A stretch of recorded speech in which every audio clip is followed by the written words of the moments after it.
This meeting is being recorded.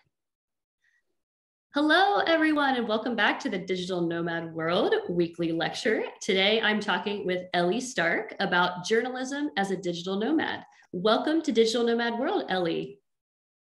Thank you, Becky. It's nice to be here. Yes, it's nice to see you again. We briefly met last year, and we're speaking about this, and hopefully I get to meet you again in person. Yeah, we met at a Digital Nomad conference last year, but I'm sure there'll be other occasions as well. Yeah, but I didn't talk with you then about being a journalist, and so I'm really interested to hear about today. But first of all, can you tell us a bit about your background and how you became a digital nomad? Definitely. So I'm born in England, but then when I was 10, my parents had some sort of crisis and decided we should all move to France. So I think I was already quite used to traveling from when I was a kid. And then when I finished university, I really wanted to get back on the road again. And luckily, I had a first summer job, which was writing news digests, but that was in the office. I had to go in every morning at 6 a.m., which was awful. But when I left my master's degree, they offered me a freelance position that I could do from anywhere in the world. So I sort of got lucky because my plan had been to freelance and to travel. But initially, I thought I would be living mainly off my savings, but it turned out that with that client, I sort of got eased into the digital nomad life without ever having the financial struggles that a lot of people have at the beginning of their journey. So it's been about 6 years now that I've been slowly traveling, because I tend to stay several months or years in a country rather than traveling all the time. But yeah, coming on 6 years. Wow, congratulations. That's a good long time as a digital nomad. And I think this is a trend too. The longer you travel as a nomad, the slower you travel. Definitely. You get decision fatigue when you're moving all the time, I think. For sure. I have clothing fatigue already, every morning. Yeah. So are you still working for that same job that you started through the master's program? Yeah, so that is still one of my clients, and one of my more stable and permanent clients. So basically do that for 2 hours every morning during the week. And then the rest of my day is free to write articles and find other clients. But that's been my one stable job for 5 years now, yeah. I love that. I'm very similar to you in that way. I've had the same client for at least 5 years, and they're still my main client, and I work every day. But it's really good, like you said, to have that stability and that lack of, so you know where you're going when you start as a nomad. I think it's really important. Definitely, I think it takes away some of the nerves that some people have before they start out. If you have one client that is certain, even if they don't cover your whole income, it is really reassuring. Oh, yeah. And then you can just find cheaper places to live if it's an issue at the beginning. So did you study? Exactly. And it gives you confidence to find more clients as well. Oh, yes. Yes. Did you study journalism in school? Yes. So I did.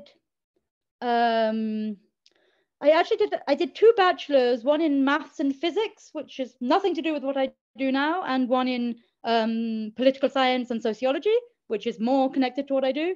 And then I did a master's in international journalism. All of that I was still in France. I think, yeah, journalism school was useful, but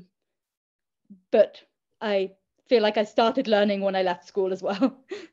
Okay. Yeah. Oh, that's really interesting, because I wonder if do you think people can get jobs in journalism if they have not gone to journalism school?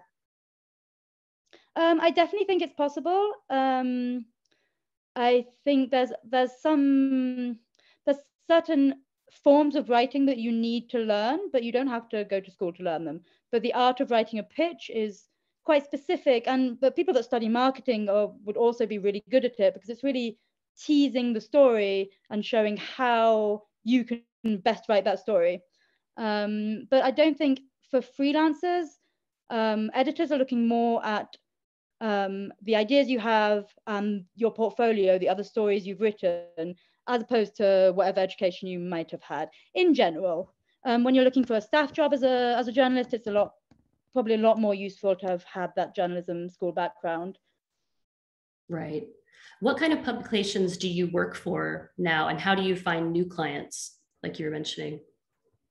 So I work for quite a wide array of publications. Some of them are like the big nationals in the UK, the US, and France. My most prestigious byline was in the New York Times. But usually it's smaller and more niche publications. So I specialize in travel, feminism, and environmental issues. And especially in the latter two, there's quite a lot of small indie publications that work mainly with freelancers because they don't have the budget necessarily for full-time reporters. And really, I think a good place to start is the media that you enjoy reading, because I think probably most of us reads, or at least sometimes read the big publications, but probably also a lot more niche sites, magazines. And those are a really good place to start because you usually know their style. And that's the most important thing when you're pitching to a media, is to write something that they will read and think that matches what they're doing already. So one website I find really useful is whopayswriters.com. And that is basically a crowdsourced list of different media and their average rates. And that can be really good for checking, first of all, that a media does pay, because a lot of them don't or barely pay and expect you to write for exposure. But it's also really good for finding new titles, and then you can go and research them, do a bit of reading on what they do, and see if your work is a good fit. Thank And you. then That's after a while, develop an address book of editors that are used to your writing, and then it's a lot more straightforward to work with them again and again. And that's very helpful when you're building your career. Oh, I can imagine. How do you come up? So you're talking about the pitches. First of all, let's start with that. What are your tips that you have for pitching, and how long is a normal pitch? A normal pitch should be a couple of paragraphs. It shouldn't be very long. My tips: you really have to grab the editor's attention from the very first line. So write a strong headline, write a strong hook. And then basically you are really teasing the subject. You begin by getting their interest with a paragraph that explains what the subject is and why it should be told, why the story should be told now. And then I usually go on to develop who I'm going to talk to, what reporting I'm going to do. And then after that, it's good to write about you and say why you are a good person to write this story. So this can be because of your background, because of stories you've already written, or because you have already agreed to interviews with some of the sources. Maybe you know someone that's doing something great and you're telling their story. So that can be a great thing to put in there. But it is really, there's an art to it, and it takes a lot of practice, but there's also a lot of, on the internet, you can really find a lot of good pitches, and then you can read them and you get a feel for which ones work, which ones call you, and which ones make you want to read the story right away. And that's, the editors are humans at the end of the day. So if you read something, you're like, I want to read that article now, they will too. Yeah, fair enough. How many pitches would you say that you send every week these days? Or maybe we can stretch it out to a month, let's say every month. It depends how many commissions I already have. Generally I'd write about 10 and hope that 3 or 4 would be commissioned. If I've already got a lot of work on, that number goes down. But yeah, I'd say an average of 10. So yeah, 3 or 4 a week. I've heard something. So I actually have a friend who also writes pitches sometimes, and she's a photojournalist. Do you do photos with your work as well? Or are you assigned a photographer to work with? So the big publications like the Times, the Guardian, they will usually send a photographer either with you or after you've been somewhere to take the photos. But the smaller media will ask you, many of them will ask you to throw photos in for free. And then it's important to charge for those photos as well. You've got to negotiate and make sure that they're paying you, because that is also journalism. But that does happen a lot. And yeah, it's good to be able to do things in different media. If you can do photo, video, and text, then you're going to find a lot more clients. What is like, would you say the average pay for a story these days? It's quite hard to say, because there is a really wide gap. But as for an idea, a story on a web-only site, you could take Quartz or Slate. That's going to be maybe 200 to 300 euros. And then going up to like the really high-end glossy magazines, that will go up to about $1 a word. And then if you're working for things like airline magazines, that can go even higher because those are private companies as opposed to media, so they have higher budgets. But it is very, very diverse, and some publications will try and pay you 5 cents a word, which is, it doesn't really make sense. It will take a lot of time to write an article. You will end up with an hourly pay that's pretty ridiculous. Yeah, I can also see how if you don't have those steady clients, it can be quite difficult to make it as a journalist for a long-term basis. So I really recommend, and this is what most freelance journalists end up doing, is having some writing clients that are not journalism. Sorry about that. Because it's the only way to really make your business sustainable is to balance reporting with copywriting or translating or some other form of writing. And this is something that a lot of it's slightly taboo still in the journalist community, because obviously everyone would love to just be writing the breaking stories and just be writing the sort of groundbreaking journalism that they think really matters. But the truth is that is difficult in today's economic landscape, especially for younger journalists and people who are just starting out. So there's absolutely no shame. And the important thing is just to remember the ethical boundaries. For example, if you're copywriting for a company, you shouldn't really then interview that company for an article, because it really blurs it would make you biased. There's a conflict of interest there. So that's what you've got to watch out for. Okay. Are you also doing some copywriting and other things on the side, or are you only doing journalism at this point? So my morning client is not journalism, well, it's not reporting at least, because it's news digests. And that is for a company that does polls and media analysis for different institutions. So that's outside of the realm of journalism. And then I occasionally do some ghostwriting as well, which can be novels or nonfiction books. Yeah, like you said, it's important to be versatile. And I think the state of journalism these days, I know it's getting harder out there. Is that just what I'm hearing, or have you also found that to be true?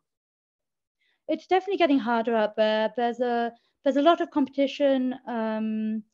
Everyone's budget is being cut. So compared to a couple of decades ago, where a lot of the big titles would have staff reporters in different locations, now many are coming to rely on a network of freelancers who are quite precarious because they're all competing amongst themselves to report on a particular region. So it is definitely getting harder. Yes. Yeah. I feel that that's a shame, and I wish it wasn't the case. But like we've said, being versatile now is really important, and things are changing. What about getting paid? So I imagine your main client, it's hopefully you're being paid on a very regular basis and you don't have to chase them. But I imagine if you're making these pitches and working with so many clients that you may have trouble getting paid from time to time. Has that happened to you? Yes, that does occasionally happen. So the website I mentioned, Who Pays Writers, also says if they pay quickly. So that's also a really good thing to know before entering a relationship with a client, is whether they're actually reliable on that front. But I think in general, it goes quite well, even if sometimes you have to send a few follow-up emails. What I try to do is, as soon as I send in the copy, I send them my invoice and my bank details, and I straight away start talking about the payment process. But okay. some media only pay on publication, which can be quite a long delay between when you start reporting and when you actually get your piece published. But that is generally how media functions. So it's quite hard to get around the paid on publication thing. Yeah, I can imagine that it can take a lot of time following up with people, and then I would not want to work with them again if that happened. But depending on what they're paying you, yeah, it can be worth making the time to follow up. But yeah, hopefully, like you said, getting those things in place at the beginning and being a good negotiator will help you. Yeah, I think there's definitely, it's important to plan your finances and your budget ahead of time, and know that income, it will come in quite a long, like the period is very long between starting a piece and getting paid. So even if it's not very much money, you really have to take that into account when you're doing your own budgeting, which is a whole other load of work that needs to be done when you're running a freelance journalism business, but it's just part of the game. Yeah, and I guess we could say that's part of the game for any freelance job, really. I mean, you're responsible for following things up. So yeah, let's talk about some of your stories that you've written. What are some of your favorite pieces that you've done over the years?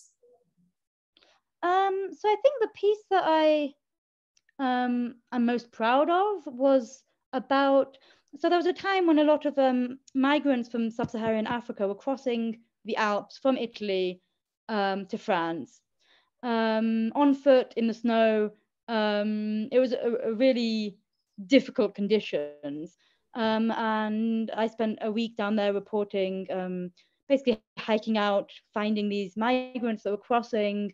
And it was really moving. It was very upsetting because obviously one of these guys had lost his foot from frostbite. And at the same time, there were a group of people trying to help them. There were a group of people who were protesting against their arrival. So it was a very fraught situation. But that was really a time when I felt like I was discovering something and writing about something important. That was one of my favorite stories. Oh, wow. Did you have that story beforehand, or were you planning, you were already kind of in the area and you'd heard about it? I was, yeah, I was nearby and I'd heard about, well, I was on the other side of France and I heard about it, and then traveled down there to do the story with a colleague. And what happens with the language barrier there? Was there a language barrier, or how do you overcome that when you're doing certain stories? So in that case, since I spoke French and a big majority of the refugees also spoke French, so there wasn't really a language barrier in that case, but it does happen in some countries. I usually in that case work with a translator or a fixer, and a fixer is a person who will do a bit of the research, set up meetings and interviews, because obviously it's easier when you speak the language also to find the right contacts. So they're always quite easy to find. There's a lot of websites that list fixers in different countries. Or you can also, if you've been somewhere a while, you'll usually know someone local who also speaks English very well, and then you can try and hire them if they're interested in that work and go from there. That is an amazing story, though. That's what an opportunity to be in there and reporting on these really important things. Do you have any other stories that stand out in your career? Well, the most recent one I wrote was about my time in Transnistria. So that was, I went there a few months ago, and it's a really exciting country to discover because it's basically the entire country is an identity crisis. And as someone that grew up in two countries, I really relate to that feeling. And it was really interesting how even in like really mundane situations, when I didn't bring up the topic at all, the people I was speaking to would bring up politics and bring up this idea of whether they were closer to Russia or whether they're part of Moldova. And it was really interesting. That was one I enjoyed writing because it was easy to describe these scenes, and I'd experienced a lot of very powerful encounters with people, and telling that story was really, it helped me sort out in my mind my experience of the journey. And I also thought it was an important thing to write about. Yeah, I mean, indeed. For those who don't know, can you explain a little bit of the background of Transnistria? Yes, sorry. So Transnistria is an independentist part of Moldova. So it is a region that speaks mainly Russian, and as opposed to Moldova, which speaks a version of Romanian or a language similar to Romanian. And so they have been existing as an independent nation for a few decades now, but Moldova does not recognize them as such. They receive basically a lot of economic support from Russia. they're really propped up by the Russian government. And now it's just sort of a weird balance where it's not resolved at all. There's a sort of border. You get a visa to go into Transnistria. So it's just a really surreal situation. Was it easy for you to get in there when you were doing the story? Is it easy for like Europeans or most people to get into Transnistria? For Europeans, yes. So they check the cars a lot when you cross through. They ask you a lot of questions, but they're also happy to receive tourists because it's also quite rare for them. They're always quite excited to see that people are coming to visit. So there was certain, yeah. So it was quite straightforward, just a long border crossing. Right, right. It's been on my list for a while, and I was very excited when you said that you'd been there. Okay, thank you for explaining more about that. I want to ask you a little bit about fact checking, because I know it's part of the process. And how does that work for you, or how does it work for a journalist in the process with these bigger publications where it, well, I hope that it always matters, but yeah, how does fact checking work? So that will, again, depend on the media. So the bigger publications have in-house fact checkers who will go through any article you send, double check everything factual that you've written, and occasionally they'll reach out to you and be like, you've quoted this statistic, can you send me the study that proves that? So they've got quite a rigorous process. In other publications, there's not as much of a follow-up from their side, but as a freelancer, it's something that you have to be very cautious of, because if you fake interviews or if you make up statistics, then it's gonna be found out very quickly, and it's gonna be really hard to bounce back from that, because you'll be known as a freelancer that cuts corners. And these circles are very small. A lot of journalists and editors all communicate on Twitter, so you can't really mess up, which is why freelance journalists have to have a strong ethical conscience, I would say. Not only on the journalist ethical side, but also from the point of view of your career. It's something that you really need to be mindful of. Yeah, I've heard so many stories and cases of reporters. I'm thinking of American ones that, yeah, fell from grace, shall we say, after you found out some of their previous stories they were telling were not true. So yeah, I'm sure it's much more common than we even think, although that is a sad thought. But yeah, like you said, be ethical always. But there's some really big name reporters who it turned out they'd invented entire people in their articles, which was quite mind-blowing. Yeah, the certain people I'm thinking of that just blew my mind. So yeah, let's always keep ethics first and go forward, because if we can't trust our journalism, where are we going to be, you know? Exactly. I think the thing to remember as well is you don't do journalism for the money, or you shouldn't, because you're not going to make big bucks by being a journalist. So if you're doing it and faking it, it really doesn't make sense on a personal level. You really have to do it because you believe in the importance of good fact-check journalism. So it's a bit contradictory to become a journalist and then not do real journalism. Yeah, this is not just for the fame. You know, it's a hard job. I know it, especially when you're in the field. And people will dislike you. Your journalists are not very popular at the moment, so it's not something that's going to get you glory or money by any means. Yeah. Why do you love being a journalist, Ellie? I love being able to write about very diverse topics. Like I can really be writing about golf on one day and then geopolitics another, and meeting really diverse people. And it kind of gives you an excuse to ask all the questions you want.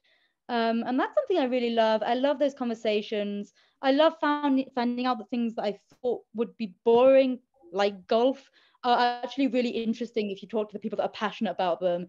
And there's so many stories behind everything, and so many human stories behind whatever niche topic you want to write about. So I did it for that reason. I'm very into politics. Again, I write about feminism and environmental issues. So there were a lot of things that I wanted to say and that I wanted to research and transmit. So it was quite important to me to become a journalist. That's really cool that you made a good point. All the people you'll meet, and I wonder if some of those become lifelong friends that you can travel and visit again. You can travel to their homes around the world. Yeah, it does happen. Yeah. So I was thinking off the top of your head, is there a story that you have not yet written that you've been thinking that's like one of my dream stories I'd like to write one day? What is that for you, the one Ellie? I've been thinking about one for a long time, and it's about nomads, and how, so in several regions of the world, nomads that have been nomadic for centuries are struggling to continue in their traditional way of living. And that can be, for example, traveler communities in Europe, where it's hard for kids to have a consistent schooling, and where you really need a fixed address for a lot of bureaucratic things. And it's also the case in Mongolia, where environmental changes are meaning that a lot of harsh winters are meaning that nomadic families lose their entire livestock, and then they just have to move to the city because they can't live anymore in the desert. And so I always wanted to do a long report, or possibly a documentary, that would talk about these nomads, because it's interesting that as the digital nomad world grows, the traditional nomadic world is really disappearing, and that's quite upsetting and a big loss for humanity, really. Yeah, it also brings to mind like how much or how sustainable is our digital nomad life as well. I mean, yeah, I haven't talked specifically about this on Digital Nomad World yet, but the environmental impact that we make as digital nomads, how do you feel about that? Or how, as a journalist who writes about environmentalism, how do you balance that yourself? I do think digital nomads in general, and me included, need to become less addicted to the flight culture. I think the fact that we have time and we can really travel slowly, it means that we should choose overlanding options. And it would also allow us to see places that might not be on the digital nomad list yet, but it will allow us to discover regions that lie in between the places we initially planned to visit. I think we have a lot of power to do good environmentally, but currently we're not necessarily doing so. There's definitely some conversations that we need to have as a community to make sure that we are doing good rather than bad.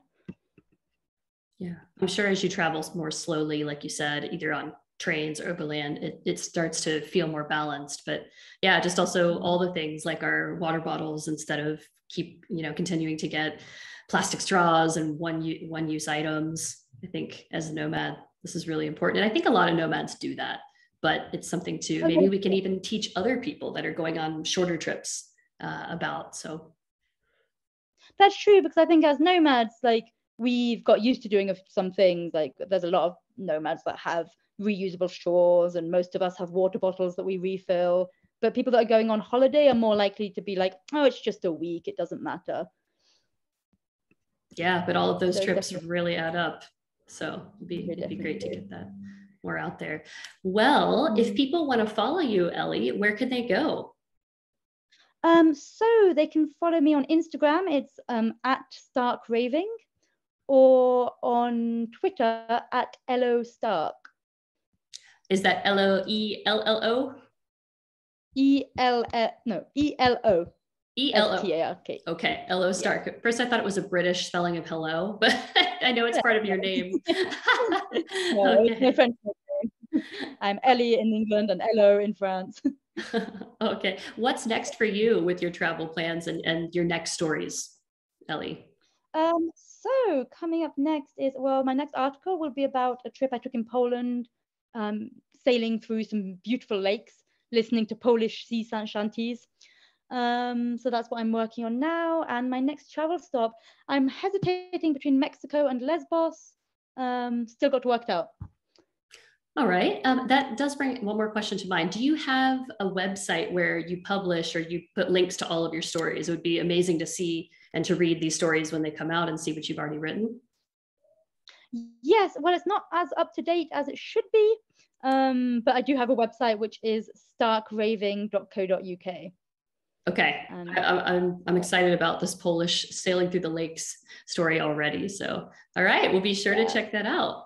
Well, thank you so much for joining us today. And I wish you all the luck with all of your travels and all the stories you're going to write. And we hope we can interview you again in the future to see how it's all been going. Yeah. Thank you, Becky. Hope to speak to you again. Thank you.